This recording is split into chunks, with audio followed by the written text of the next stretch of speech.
How's it going, guys? Rhino here, and welcome to a video about rape culture. So yesterday, actually, well, technically this morning, it was about 4 a.m. I don't know why I was still up. I sent out a tweet asking about if I posted a video, what type of video you guys would want. Whether I try my first Periscope, do a short, high-quality YouTube video like this, or a longer, lower-quality video where, you know, it's one of the more ranty ones with my webcam versus using my actual camera. And you guys voted on this one pretty overwhelmingly, which is pretty cool. So essentially, a couple things I want to talk about in this video is I want to talk about rape culture in general. I want to talk about how I actually am a sexual assault survivor, as well as I have an important announcement at the end of the video that I think a lot of you will want to stick around to, or you could skip ahead to if you want to. But it's not related to the topic, it's more related to something that we have going on with the channel, and so yeah, please stick around for that. So let me start off by saying that I myself am a sexual assault survivor. Back when I was, I want to say probably 6 years old or so, I had a neighbor who molested me on multiple occasions for probably over the time span of a year. They ended up moving away, but it went on for quite a while. And I didn't know what was happening at the time. I didn't understand that it was bad or anything like that. I'm not someone who's permanently traumatized by these events. It's just something that happened to me in the past. But I am a sexual assault survivor. And so based on the leftist criteria, I should have on their hierarchy, or their, what's it called? The oppression Olympics. I should have some power, right? My opinion should have some say or some deliverance to it, I guess. Being that I am a sexual assault survivor, at least when it comes to rape culture, anything related to sexual assault, my opinion should matter more based on the left. But sadly, that's not the case because there's an extra part to it. It doesn't matter how oppressed you are or how many times you've been raped or anything like that. None of that matters. You also have to have an opinion that completely aligns with them. So, you know, I guess we should disregard that whatsoever. But I am someone who has to survive sexual assault, and so I am someone who can give an opinion on that from the inside, from someone who has seen sexual assault. And having this idea of rape culture is not only harmful to our society because it mischaracterizes our culture, it makes us look way worse than we actually are, but it prevents actual solutions from coming into play, from being talked about, and from actually being able to work on either preventing sexual assaults or actually getting people who have committed sexual assaults to be thrown in prison. Blaming rape culture completely breaks down everything that's important about sexual assault.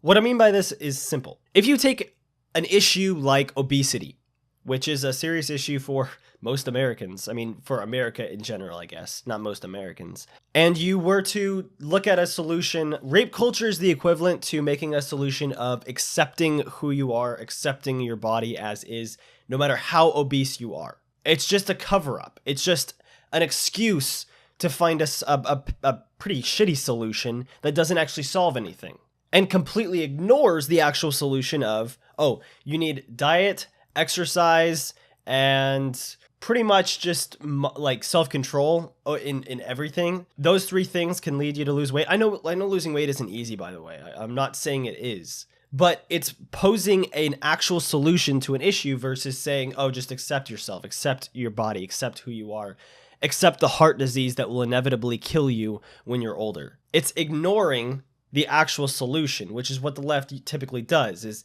they don't like the solution, so they make up their own. They're like, oh, hey, just accept your body. Oh, you know, body positivity. Don't worry about what they're saying. Oh, they're just fat phobic, you know, shit like that. It's the same thing with rape culture. Rape is a very serious thing, and it's something that I wish we could prevent, but we can't. The important thing is, for solutions for sexual assault, is you need to not blame the culture or the society, but blame the individuals who commit these crimes. You need to teach people you need to teach people how to prevent being sexually assaulted. The prevention methods are the best way to stop it from happening. Because evil exists in this world, whether you like it or not. Look at the Las Vegas shooting. That was pure evil. That's not gun control. That guy would have found a way to kill people regardless of if he had a gun or not. He would have made a bomb. He would have gone on a stabbing spree. He would have hired people. It doesn't matter. Evil exists in this world, and it's up to us to prevent it. It's the same reason why there's a lock on my window back there, a lock on my door into my apartment, why there's a lock on the building down below, why there's a seatbelt in my car, why there's a PIN number from my bank account, etc. Because evil exists no matter how much you teach people. When someone is stealing, 99% of the time they know what they're doing is wrong. When someone is sexually assaulting someone, especially like in my case, when someone is molesting a child, believe me, they know what they're doing is wrong. So teaching them not to sexually assault people, not to molest kids, isn't going to do jack shit.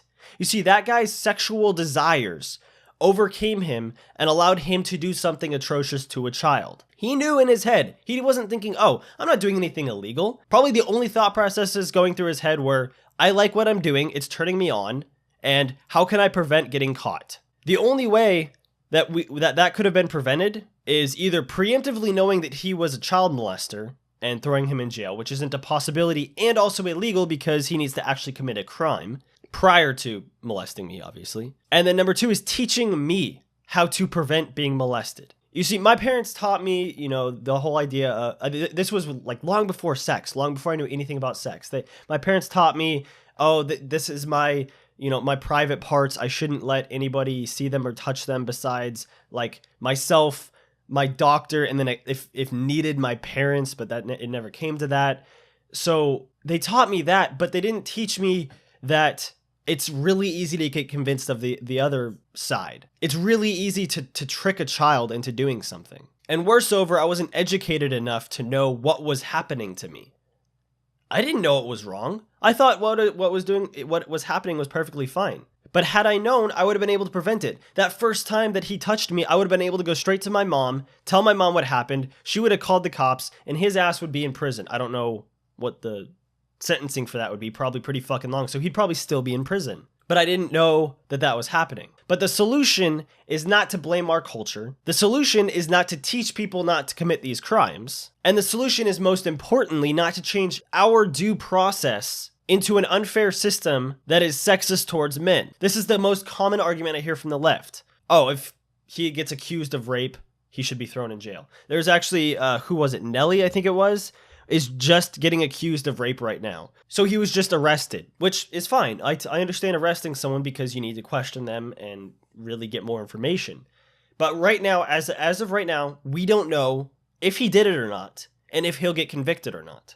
Those two things are completely off the table. I don't know if he's guilty. I'm not saying he is or isn't. But he absolutely should not be thrown in prison on a mere accusation. That is horribly incorrect and is a very harmful idea. It is up to the woman accusing him, whatever her name is, to prove that he actually assaulted her. And it's disgusting. Disgusting. The idea is so disgusting to me that I should be able to go, like right now, a 22-year-old, go to this guy who molested me and accuse him and he automatically gets thrown in jail. That sounds absolutely disgusting to me. I have no desire to do that whatsoever. And that is completely unfair. I would have to legitimately prove that he did it to me. Not that I'm just some vengeful person who may have wanted him thrown in jail or wanted a cheap thrill by getting someone in prison for the rest of their life for something they might not have done or did a long time ago. But these discussions about rape culture break down any possible solutions and ideas, and they prevent the actual suggestion of good ideas like preventing people from getting molested or sexually assaulted or raped, teaching them not to drink something that a random stranger just gave them, teaching them to watch their drinks, etc. This doesn't mean sexual assaults will stop, rape will stop, or anything like that, but it's an important step. But blaming the culture, a culture that admonishes rape, that throws people in jail if they can be proven guilty of rape, and socially, they get castrated by society if they're merely accused of rape, even if they're found not guilty. Just look at UVA. People get harassed on a mere accusation, and you have the gall to say that this is a rape culture. The only rape culture that really exists is in third world countries. And it's the type of culture that the left is so keen on importing from the Middle East, for example, where rape is legal. And where if a woman is raped, she gets stoned, I think it is.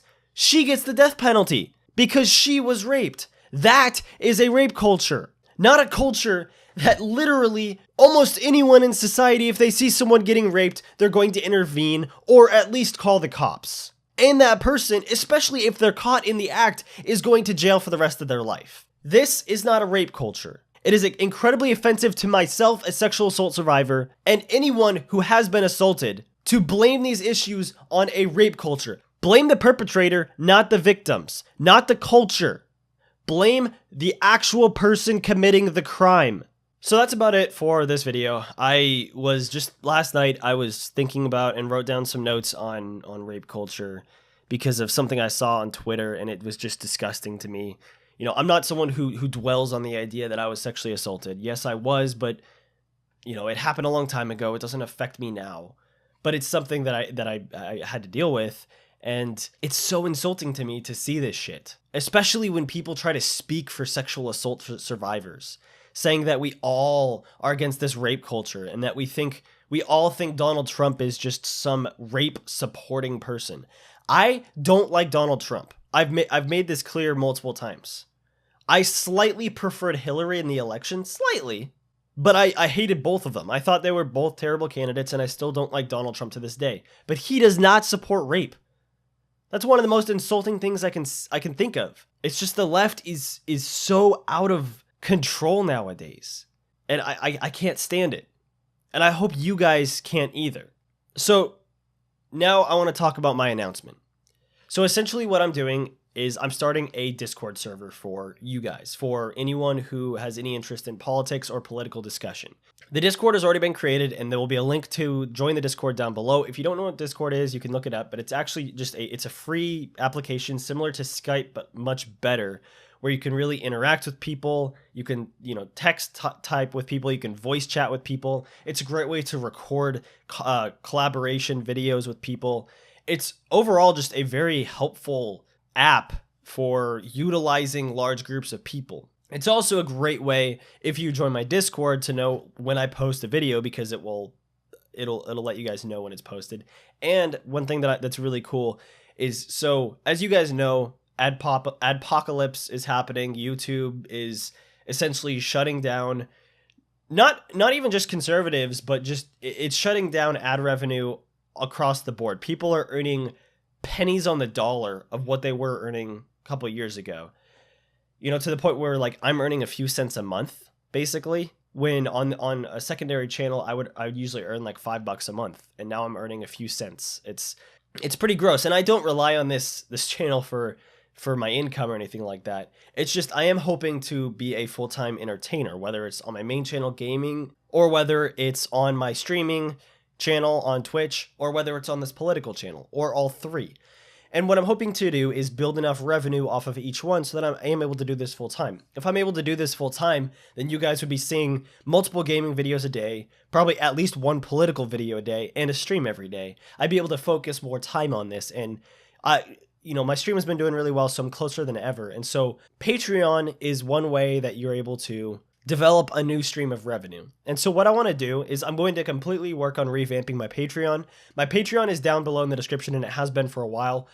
You might not see any changes when you first see this, but I'm going to be working on changes to the Discord server because I just created it, and I'm going to be working on changes to the Patreon. And so everything that I'm about to talk about is purely just thoughts bouncing around, and so things will inevitably change over time. But what I can do is on Discord you can have different roles, and so you can have basically as many roles as you want. So like an owner role, an administrator, moderator, shit like that, but also individual roles for people who may be bigger supporters on Patreon, for example.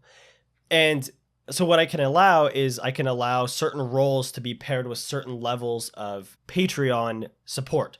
So like, let's say we have a role of, I don't know, input some creative name for the role here. And for this role, you have to be a contributor of $5 a month on Patreon. And it will literally specify on Patreon that role.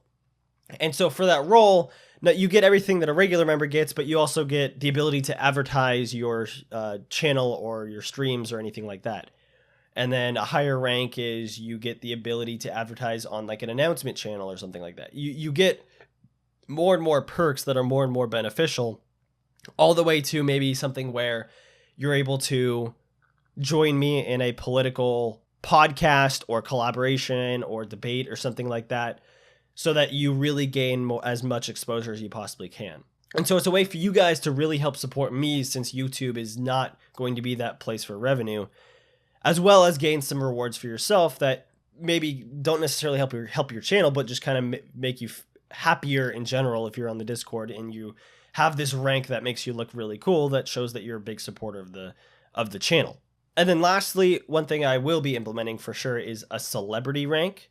And so for the celebrity rank, what I'm doing is, for now, anyone who has over 1,000 subscribers on YouTube or 1,000 fans on whatever site you use besides Twitter. So not 1,000 followers on Twitter, but 1,000 subscribers on YouTube, 1,000 followers on Twitch, 1,000 whatever on whatever website, 1,000 likes on Facebook, anything like that. You will get this rank as well temporarily. It might change and I might up the requirement at some point, but this will be a way to show who is a political contributor in our community. This will be a place for you to have political discourse, political conversation with other people about whatever you want. And there will be rules that you'll be able to find in the server and everything, but this way we can have a center for political discussion from both sides. So I hope this idea kicks off. I hope you guys like it. Be sure to let me know what you think of this video and my idea in the comments below. Be sure to also drop a like and subscribe if you haven't. Thank you for watching, and have a nice day, guys.